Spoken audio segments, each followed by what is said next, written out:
Hi friends, Abhijit ভাই YouTube চ্যানেলে তোমাদের সবাইকে স্বাগত। তো আজকে আমি নিয়ে এসেছি কিছু ক্রিকেটের খবরাখবর। তো যদি ভিডিওটি ভালো লাগে প্লিজ সাবস্ক্রাইব করবে, শেয়ার করবে, কমেন্ট করবে, লাইক করবে, ধন্যবাদ। তো আসা যাক ভিডিওতে। তো প্রথম কথা, থার্ড টেস্টের জন্য যে 5জন প্লেয়ারকে কোয়ারেন্টাইনে রাখা হয়েছিল তারা এখন ইন্ডিয়ার দলের সাথেই এক প্লেনে সিডনি উড়ে গেছে কালকে। এবার তারা সবাই তাদের করোনা নেগেটিভ রিপোর্ট এসেছে। গত রবিবার তাদের সবার আরটিপিসিআর টেস্ট করা হয়, তাদের সবার রিপোর্ট নেগেটিভ আছে। তার জন্য সবাই একসাথেই সিডনি উড়ে গেছে। তো এবার দেখা যাক, সিডনিতে রোহিত চলে এসেছে। এবার কে বাদ যায়, মায়াঙ্ক আগারওয়াল বাদ যায় নাকি ওখান থেকে হনুমা বিহারি বাদ যায়, এখনও কোনো কিছু ঠিক নেই। এবং টিনা টার্নারের ডেবিউর চান্সটা হওয়া খুব বেশি চান্স। আচ্ছা, এবার কথা বলা যাক কিছু ক্রিকেটের খবরে। তো নেথান লায়ন বলেছে, গতকাল সাংবাদিক বৈঠকে নেথান লায়ন বলেছে যে রোহিত শর্মার জন্য আমরা অনেক ছক তৈরি করে রেখেছি। রোহিত শর্মা বিশ্ব ক্রিকেটে একজন সেরা অন্যতম ব্যাটসম্যান। তার ব্যাট যদি চলতে শুরু হয় তাহলে আমাদের পক্ষে খুব সেটা খারাপ হবে, তার জন্য অনেক আমরা ছক কষে রেখেছি। এবার তিনি আরও বলেন, এছাড়া রাহানেও প্রভাব ফেলতে পারে, কারণ রাহানে কোনো স্লেজিংয়ে বা কোনো মন্তব্যে কান দেন না। তিনি খুব ঠান্ডা মাথার অধিনায়ক। তাকে স্লেজিং করলে হবে না, তার পক্ষে একটা অস্ত্র, তাকে ঠান্ডা মাথায় খেলিয়ে দিতে হবে এবং আউট করতে হবে। স্লেজিং করলে আরও সেটা খারাপ হয়। এবার একটা হাসির খবর আসা যাক। বিগ বস লিগ, বিশ্বসেরা ক্রিকেটার ডেভিড ম্যালানের ছক্কা গিয়ে পড়ে এক দর্শকের বিয়ারের গ্লাসে। হ্যাঁ বন্ধুরা, খেলা হচ্ছিল বিগ বস লিগে। এবার ডেভিড ম্যালান একটা 6 মারে, সে 6 গিয়ে পড়ে একটা দর্শক ক্যাচ নিতে যায়, কিন্তু ক্যাচ না নিতে পারেও তার বলটি গিয়ে পড়ে বিয়ারের গ্লাসে। এবার সেভাবেই তিনি বিয়ার পান করার চেষ্টা করছিলেন, কিন্তু তারপর তিনি কিছুক্ষণ পর বলটি ফিরিয়ে দেন। এটা একটা হাসির খবর ছিল। তো এরপর আপাতত বিসিসিআই সভাপতি সৌরভ গাঙ্গুলি এখন স্থিতিশীল, অনেকটাই শরীরের উন্নতি হয়েছে।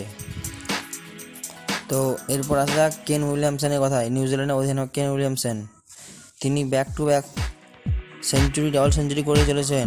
গতকালকে আবার পাকিস্তানের বিরুদ্ধে 112 রানে নট আউট ছিলেন, আজকে তিনি ডাবল সেঞ্চুরি পূর্ণ করেন। তো ফার্স্ট ইনিংসে পাকিস্তান 297 রানে অল আউট হয়ে যায়। এবার সেকেন্ড ইনিংসে একসময় 52 রানে 3 হয়ে গেছিলো নিউজিল্যান্ড, সেখান থেকে 215 রান যোগ করে হেনরি নিকেলস এবং অধিনায়ক কেন উইলিয়ামসন ছিলেন 112 রানে অপরাজিত, হেনরিক্স ছিলেন 89 রানে অপরাজিত। কালকে শেষ পর্যন্ত খেলা স্কোর ছিল 286-3। আজকে কেন উইলিয়ামসন ডাবল সেঞ্চুরি পূর্ণ করেন, 203 রানে ব্যাট করছিলেন কিছুক্ষণ আগে। তো Kane Williamson back to back 17 রানে বিশ্ববাসী অবাক। তিনি এখন আইসিসির র্যাঙ্কিংয়ে 1 নম্বরে উঠে এসেছেন, কোহলি স্মিথকে টপকে। এবার আসা যাক অন্য একটি খবরে। অস্ট্রেলিয়ার বোলিং অলরাউন্ডার জেমস পিটারসন বাড়িতে পড়ে গিয়ে তার পাঁজরে চোট পায়, তিনি সিডনি টেস্ট থেকে ছিটকে গেলেন। এক প্রেস বিজ্ঞপ্তি জানানো হয়েছে, তিনি বাড়িতে পড়ে গিয়ে তার পাঁজরে চোট পান, তার জন্য সিডনি টেস্ট থেকে তিনি বাতিল হয়ে গেছেন। তো এরপর আসা একটা খবরে, ইংল্যান্ডের ব্যাটিং অলরাউন্ডার মঈন আলী শ্রীলঙ্কায় প্রথম পা দেওয়ার পরেই তার করোনা পজিটিভ এসেছে এবং ক্রিস ওকস তার সাথে মেশার খবর পাওয়া গেছে, তার জন্য সেই দুজনকেই আইসোলেশনে রাখা হয়েছে। তার জন্য ফার্স্ট টেস্ট থেকে ছিটকে গেলেন মঈন আলী। 14 জানুয়ারি থেকে শ্রীলঙ্কার বিরুদ্ধে ইংল্যান্ডের ফার্স্ট টেস্ট হওয়ার কথা আছে। এরপর 22 জানুয়ারি থেকে সেকেন্ড টেস্ট তথা শেষ টেস্ট খেলা হওয়ার কথা আছে। তো এবার থার্ড টেস্টের জন্য স্টিভ স্মিথ তৈরি। তিনি বলেছে, 2টো ম্যাচ আমি খেলতে পারিনি, কোনো অসুবিধা নেই, এবার ম্যাচে আমার সেরাটা দেওয়ার চেষ্টা করব। ডেভিড ওয়ার্নার 3 নম্বর টেস্টে আসার জন্য তৈরি, পুরোপুরি ফিট না হলেও এখনও কোনো খবর পাওয়া যায়নি। তো এবার কথা হচ্ছে টিম ইন্ডিয়ার নিয়ে। টিম ইন্ডিয়ার উমেশ যাদব তো আগেই বাইরে চলে গেছে, এবার টিম নাইট্রাইজার ডেবিউ হওয়ার চান্সটা সব থেকে বেশি। আচ্ছা, এবার দেখা যাক কিছু অন্য খবর। আচ্ছা, যেটা হলো ইংল্যান্ড এখন পাকিস্তান আর নিউজিল্যান্ডের টেস্ট চলছে, পাকিস্তান এগিয়ে আছে, নিউজিল্যান্ড এখন এগিয়ে আছে অনেক রানে, 520 রান আমি দেখেছিলাম, 5 উইকেট। আর এদিকে শ্রীলঙ্কা আর সাউথ আফ্রিকার টেস্ট চলছে, সেখানে শ্রীলঙ্কা 5 রানে লিড পেয়েছে, যেটা লাস্ট খবর পাওয়া পর্যন্ত। এবার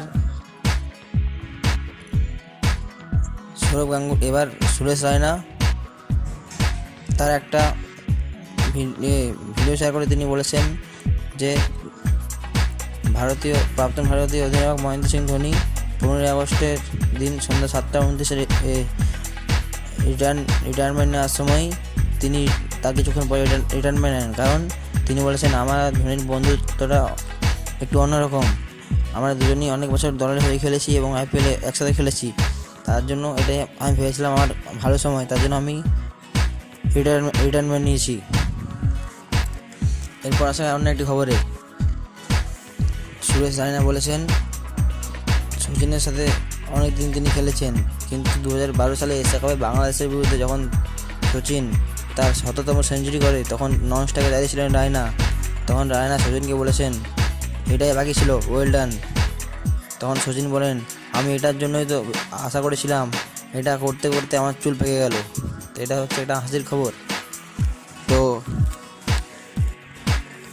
এবার আসা যাক কিছু আরও একটু অন্য ক্রিকেটের খবরে। তো মইন আলী করোনা আক্রান্ত বললাম, এবার কোহলি ভারতীয় দলকে এগিয়ে যাওয়ার পরামর্শ দিয়েছে, বলেছে এই দলটা খুব সামনে গিয়ে আরও খুব ভালো করবে। তো বন্ধুরা, এবার যদি এই ভিডিওটা ভালো লাগে প্লিজ সাবস্ক্রাইব করবে, কমেন্ট করবে, শেয়ার করবে, লাইক করবে। ধন্যবাদ।